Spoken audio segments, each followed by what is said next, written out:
What is going on, IF Warriors? So we are going to talk about the best exercises that you can utilize to help you with your weight loss goals, mixed in with intermittent fasting. Without any further ado, let's go ahead and break it down in this video. So the first exercise that we are going to talk about, one of the best that you can mix with intermittent fasting, is none other than walking. Why? Well, especially when you first start intermittent fasting, there's something that a lot of people gotta get used to it.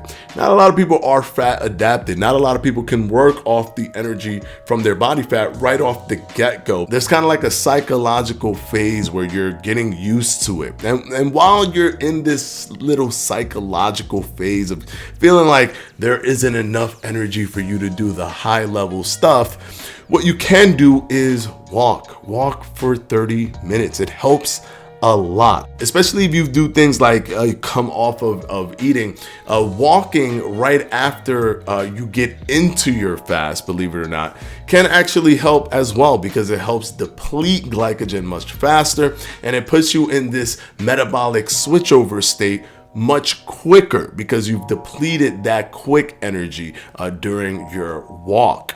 But another thing that you can do is compound movements. It's incredibly efficient, and because it helps deplete glycogen quickly, this is something that also can help you get into your metabolic switchover much faster. And what are compound movements? They're basically resistance training where you activate a lot of muscle groups all at the same time. Pull-ups, for example, activate your arms, your shoulders, your back, your chest, even your core. So certain movements, push-ups activate your back, bench pressing activate your chest, your back, your triceps. So there's a lot of workouts out there where they're isolated, stuff like doing curls and things of that nature, but they're not as efficient. Plus, when you're doing intermittent fasting, the studies have shown us that you want to maintain a high level of fitness in terms of building muscle and retaining muscle, and doing things like consuming protein and resistance training take you all the way there where you need to be to make sure that you're protecting that part of your body, the muscle tissue, because your body will use muscle if it sees that you're not utilizing it yourself. Your body will use it for energy. Believe it or not, the studies have shown us that if you do not do resistance training, and compound movement is one of the best that you can do for efficiency, your body will start to use some of your lean mass, which will derive from your muscle tissue, for the energy source, because your brain prefers glucose. Remember that your brain prefers glucose, but you've given it no choice. When you deplete glucose, your brain will use ketones instead. But if you're also sending those signals to your brain that your muscle is required because you're consistently working out, that is also going to have to compromise and leave you with muscle tissue. The body is always trying to be as efficient as possible.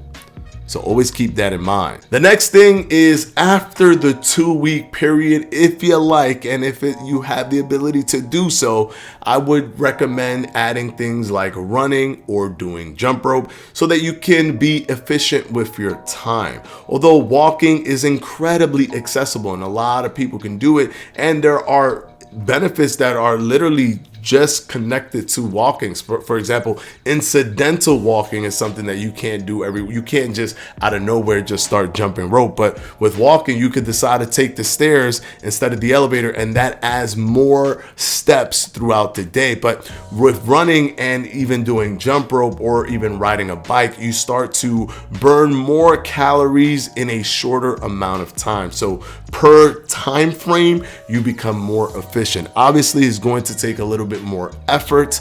It's going to be a little bit more difficult, but you definitely become more efficient because you're basically cutting all of the time in half, because now you can burn as much calories as you did walking 30 minutes by running just 10 minutes. And that can be incredibly effective if you end up being able to run 30 minutes instead of just walk 30 minutes. Then it's really in your favor in terms of how much calories you're burning and opening up your cardiovascular system, lowering your resting heart rate, and just making your blood flow more efficient, which is really good for heart health.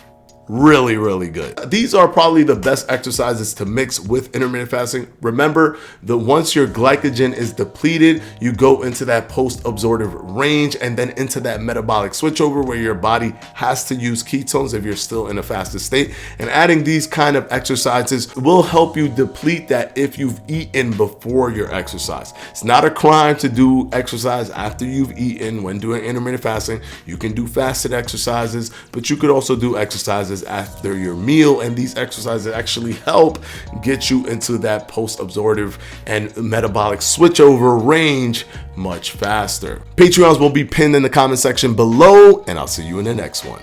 Peace.